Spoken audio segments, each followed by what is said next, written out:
क्या आप जानते हैं आखिर समुद्र मंथन हुआ ही क्यों था? देवता और असुर जो एक दूसरे के शत्रु थे, साथ क्यों आए? कैसे एक कछुए ने पूरा पर्वत अपनी पीठ पर संभाला? कैसे एक भयानक विष ने भगवान शिव को बना दिया नीलकंठ? कैसे अमृत सामने आते ही लालच ने बुद्धि छीन ली? और कैसे एक असुर राहु आज भी सूर्य और चंद्र से बदला लेता है? ये सिर्फ देवताओं और असुरों की कहानी नहीं, ये आपके मन के भीतर चल रहे मंथन की कहानी है। क्योंकि अमृत पाने से पहले हर किसी को अपने भीतर का हलाहल संभालना पड़ता है। आइए जाने समुद्र मंथन की वो रहस्यमयी कथा, जहां अमृत से पहले निकला था जहर। देवताओं के राजा इंद्र अपने वैभव और विजय में मग्न थे। तभी तेजस्वी ऋषि दुर्वासा वहां आए।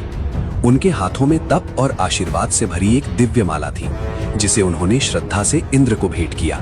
पर इंद्र ने उस माला का आदर नहीं किया। उन्होंने उसे अपने हाथी के मस्तक पर रख दिया। हाथी ने सूंड हिलाई, माला नीचे गिरी और पैरों तले रौंद दी गई।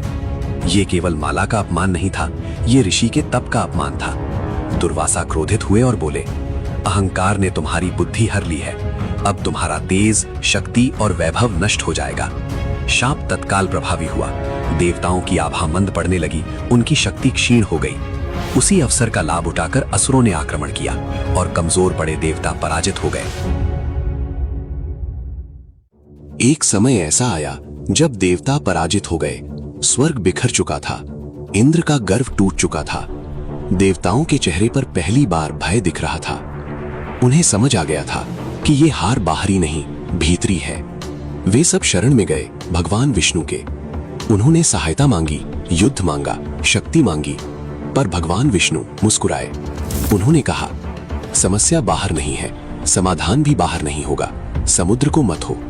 देवता चकित थे। समुद्र, मंथन, अमृत। देवताओं को असुरों के पास जाना पड़ा। ये अपमानजनक था, पर आवश्यक, क्योंकि मंथन अकेले नहीं होता। जैसे मन में अच्छे और बुरे विचार मिलकर ही संघर्ष पैदा करते हैं, वैसे ही देव और असुर साथ आए। मंदराचल पर्वत को मथनी बनाया गया, नागराज वासुकी को रस्सी। समुद्र शांत था, पर उसकी गहराइयों में अनगिनत रहस्य छिपे थे। जैसे ही देव और असुरों ने मंदराचल पर्वत को समुद्र में रखा, एक बड़ी समस्या सामने आई। पर्वत भारी था, समुद्र अथाह था और मंदराचल डूबने लगा।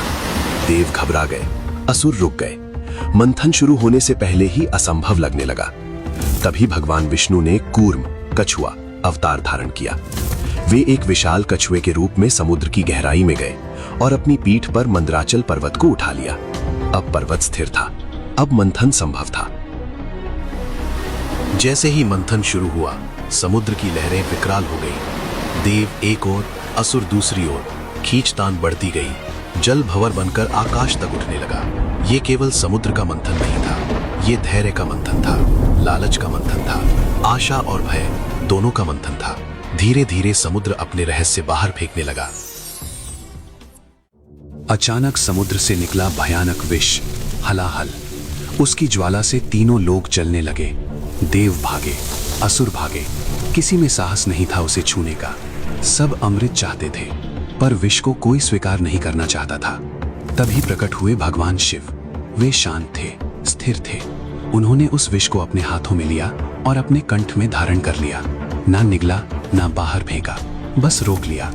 उनका कंठ नीला हो गया, वे नीलकंठ बने। यही इस कथा का सबसे गहरा रहस्य छिपा है। अमृत पाने से पहले किसी को विष संभालना पड़ता है। विष शांत हुआ, मंथन फिर शुरू हुआ। अब समुद्र से एक एक कर दिव्य रत्न निकलने लगे। कामधेनु, कल्पवृक्ष, अप्सराएं, चंद्रमा और फिर प्रकट हुई लक्ष्मी। सौंदर्य, शांति और समृद्धि का प्रतीक। लक्ष्मी जी ने भगवान विष्णु को वरण किया। संदेश स्पष्ट था, जहां संतुलन है वहीं लक्ष्मी आती है। लंबे समय तक चले मंथन के बाद समुद्र अचानक शांत होने लगा, जैसे वो अपनी अंतिम गहराई से कोई अनमोल रहस्य बाहर लाने की तैयारी कर रहा हो। देवताओं की सांसें थमी हुई थीं, असुरों की आंखों में चमक थी। पूरे ब्रह्मांड में एक प्रतीक्षा फैल गई। तभी समुद्र की लहरों के मध्य से दिव्य प्रकाश उठा और उस प्रकाश से प्रकट हुए धन्वंतरी। उनके हाथों में स्वर्णिम कलश था, अमृत से भरा हुआ। वही अमृत जिसके लिए इतना संघर्ष हुआ था, वही अमृत जो मृत्यु के भय को समाप्त कर सकता था। क्षण भर के लिए समय जैसे ठहर गया, फिर असुरों की दृष्टि बदल गई। उनकी आंखों में कृतज्ञता नहीं, लालच था। धैर्य नहीं, अधीरता थी। वे धन्वंतरी की ओर झपटे और अमृत कलश छीन लिया। देवता देखते रह गए। जिस अमृत के लिए वे मंथन कर रहे थे, वो उनकी आंखों के सामने उनसे दूर जा रहा था। ये वही क्षण था जहां मंथन का असली परीक्षण शुरू हुआ, क्योंकि अमृत सामने आते ही संयम सबसे पहले टूटता है। असुर आपस में ही झगड़ने लगे, कौन पहले पिएगा, किसे अधिक मिलेगा, किसे कम। लालच ने उनकी एकता तोड़ दी। अमृत उनके हाथ में था, पर बुद्धि उनसे दूर जा चुकी थी। देवताओं के पास शक्ति नहीं बची थी, वे केवल भगवान की ओर देख रहे थे। तभी वहां प्रकट हुई अनुपम सौंदर्य से युक्त एक दिव्य स्त्री। वो थी भगवान विष्णु का मोहिनी रूप। उनकी मुस्कान में शांति थी, वाणी में मधुरता और व्यक्तित्व में ऐसा आकर्षण कि असुर अपने क्रोध और लालच को भूल गए। वे अमृत लेकर मोहिनी के पास पहुंचे और विनती करने लगे, आप ही इसे बांट दीजिए ताकि न्याय हो सके। मोहिनी ने सबको पंक्ति में बैठाया, एक ओर देवता, दूसरी ओर असुर। असुर जो अभी कुछ क्षण पहले आपस में लड़ रहे थे, अब आज्ञाकारी होकर बैठे थे। बुद्धि ने वहां विजय पाई जहां शक्ति असफल हो चुकी थी। मोहिनी ने अमृत बांटना शुरू किया, पर अमृत केवल देवताओं को दिया जाने लगा।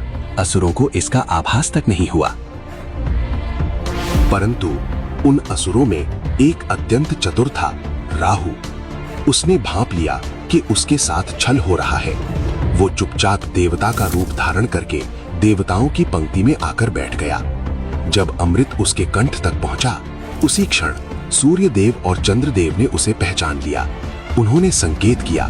क्षण भर में मोहिनी रूप त्याग कर भगवान विष्णु ने अपना सुदर्शन चक्र चलाया। राहु का सिर उसके धड़ से अलग कर दिया गया, परंतु अमृत उसके कंठ तक पहुंच चुका था, इसलिए उसका सिर अमर हो गया और वही राहु बना जो आज भी सूर्य और चंद्र से प्रतिशोध लेता है, ग्रहण के रूप में। ये दृश्य बताता है, अमृत केवल शरीर को अमर नहीं करता, चतुराई और धूर्तता भी अमर हो सकती है, यदि उसे समय रहते रोका ना जाए। जब जीवन में अमृत आता है, सफलता, शक्ति, अवसर, तो सबसे पहले हमारी प्रवृत्ति बदलती है। लालच बढ़ता है, धैर्य टूटता है और भीतर छिपा राहु अवसर खोजता है, बिना पात्रता के फल पाने का। पर अंततः बुद्धि ही निर्णय करती है कि अमृत किसे मिलेगा। समुद्र बाहर कहीं नहीं है, वो हमारे भीतर है। देव और असुर भी बाहर नहीं, वे हमारी प्रवृत्तियां हैं। मंदराचल हमारा धैर्य है, वासुकी हमारी प्राण शक्ति है और हलाहल हमारा क्रोध, ईर्ष्या, भय, दुख। जब हम स्वयं को मथके हैं, अनुभवों से, संघर्ष से, ध्यान से, तो सबसे पहले यही विष बाहर आता है। अगर हम उससे भाग गए तो असुर जीतेंगे। अगर हम उसे भगवान शिव की तरह संभाल पाए तो जीवन में रत्न भी आएंगे और अमृत भी। समुद्र मंथन की कथा हमें ये नहीं सिखाती कि अमृत कैसे मिलता है, ये सिखाती है कि विष को कैसे संभाला जाता है, क्योंकि अमृत विष के बाद ही आता है। जब जीवन आपको मथता है तो समझ लीजिए, अमृत दूर नहीं है,